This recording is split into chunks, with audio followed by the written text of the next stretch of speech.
In June 2016, the British people decided to leave the European Union. They will although still be part of the EU and the single market until the 29th of March 2019. Here the negotiations should be finished. On the other hand, Brexit have already had a huge impact on the UK economy, and this is exactly what you and I will talk about today, so let's go.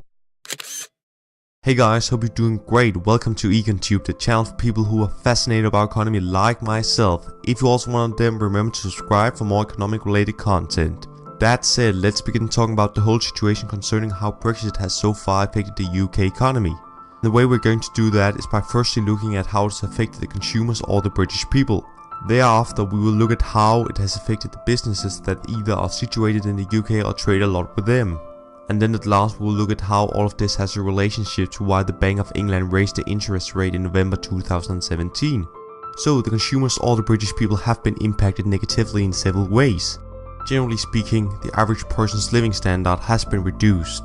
According to the Resolution Foundation, British families are currently experiencing the biggest squeeze in their finances in 60 years. The same foundation predicts that the poorest household will in average lose £715 a year. To understand why their living standards are being reduced or have been reduced, then we first of all have to look at how do we measure the term living standard. Well, the definition of a person's living standard is the number of goods and services produced and available to purchase by this person. It's basically how much you're capable of purchasing.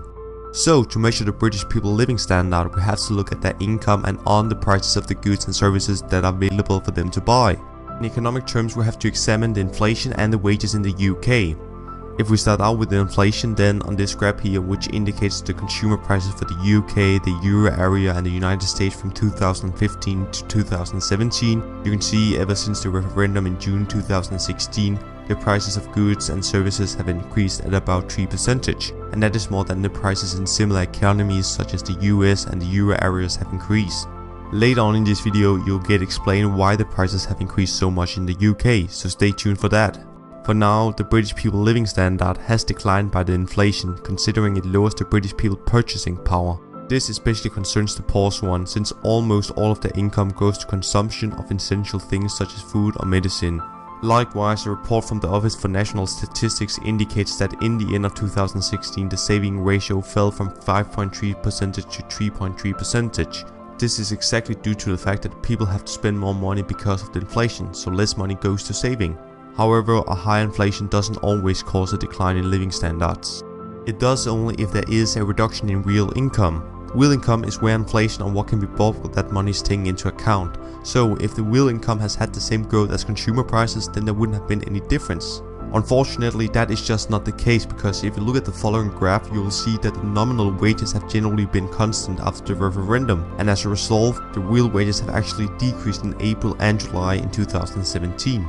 Hence, in conclusion, no real growth in nominal wages and a higher inflation have so far declined the living standards of the British people. Having said that, do you guys think that many British people nowadays regret leaving the Union when they have realized the impact of Brexit? Let me know down in the comments below. Moreover, the British people are not the only one who have experienced the consequences of Brexit. Businesses situated in the UK and businesses that trade a lot with them have certainly been impacted as well. To explain why, then we have to give a view over how the sterling has been doing.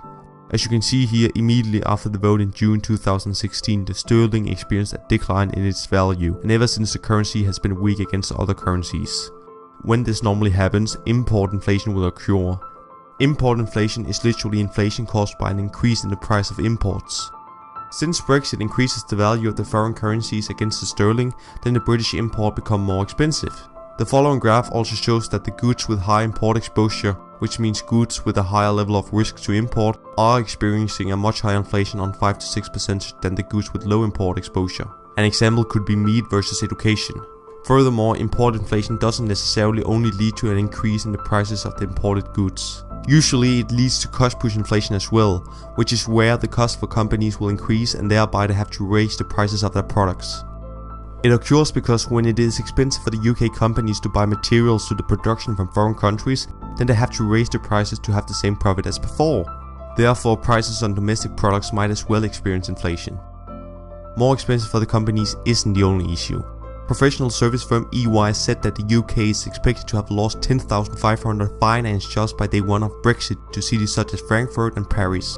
The big international banks such as Goldman Sachs and Morgan Stanley want to move a lot of jobs closer to the heart of the EU, because when the UK leaves the EU, it will be harder to manage the European activities. This will lead to the fact that the financial sector in the UK will decrease in size, as well as probably lose its title as the most powerful financial center in the world. The last thing we're going to talk about in terms of the impact on the companies is uncertainty.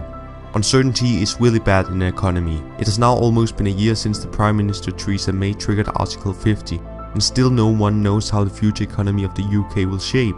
This is really poor for the companies because they can't really make a proper strategy for the future, and this might prevent companies to invest as much as before until things are clear. With less investments, productivity will be weakened.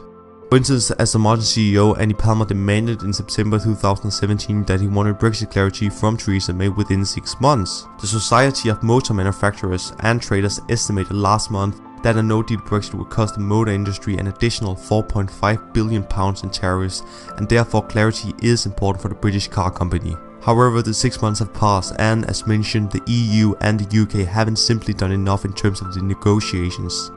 When listening all of these problems, both for the consumers and for the companies, the high inflation is probably the biggest problem of them all. Consequently, the Bank of England raised the interest rate with 0.25% in November 2017. Raising interest rate is good against inflation because the higher interest rate will increase the capital inflow for the UK, which will then strengthen the pound against foreign currencies. With that, the imported goods will be cheaper for the people in Britain and the companies. On the other hand, the cost of capital will increase by this, so it will be more expensive for companies to invest in machines and buildings. Similarly, consumer spending will also most likely decrease. Thereby, it might be discussed if the higher interest rate is even a good idea for the economy. One thing is sure though, the economy of the UK is currently in a trap, and we will hopefully see in the upcoming years how they will get out of it. When that is said, thank you so much for watching this video. Leave a like or dislike whether you like this video or not. A subscribe could also be awesome if you can supply one since I demand it. Anyway guys, see you next time.